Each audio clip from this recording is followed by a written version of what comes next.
Denis Diderot, 18th century, 1713 to 1784. Diderot, like Voltaire, studied under the Jesuits. Like Voltaire, he discovered English thought, and then he was so excited by what he was reading, he said, everyone in France needs to be reading these guys, right? Let's translate all of these English thinkers into French.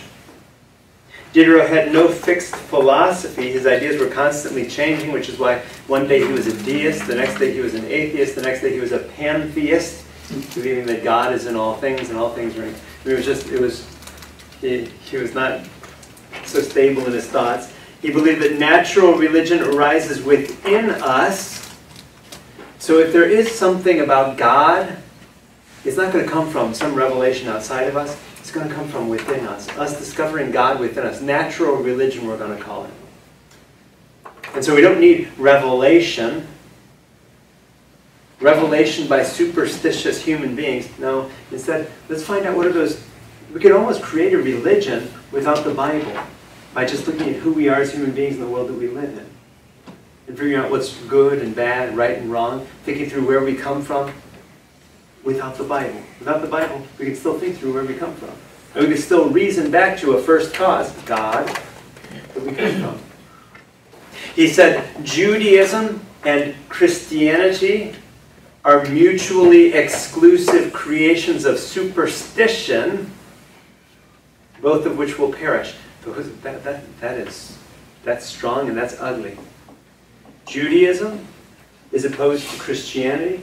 Christianity is opposed to Judaism, but the good news is they're both going to die at one day anyways. He said we should free ourselves from the yoke of religion. Everyone know what a yoke is? Yoke is what you put on the oxen, right? Can you imagine if the oxen, in the Bible we talk about the same thing, that the law of God is like a yoke.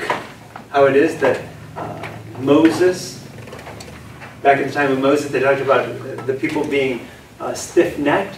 What does it mean to be stiff-necked? That you're resisting the yoke. Follow me? When you try to put the yoke on the ox, what happens? It stiffens its neck. Hello, it doesn't want the yoke. Maybe it should be the same with us in religion. That we should be a bit more stiff-necked, resisting the yoke of religion that keeps us bound. Do you really want to be like the ox? Yoked to religion? You're going to be more stiff-necked. So we should free ourselves from the yoke of religion, cut all the heads of the hydra of religion. Hydra was a Greek myth where it had several heads, and when you cut off one head, it would grow back. He's saying that's kind of how religion is, you know? Even if you lop off the head of religion, what happened? Back. He said there's no relationship between ethical ideas and belief in a spiritual soul. Again, we're disconnecting ethics from metaphysics and theology.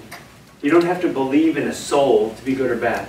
You don't have to believe in heaven or hell to be good or bad.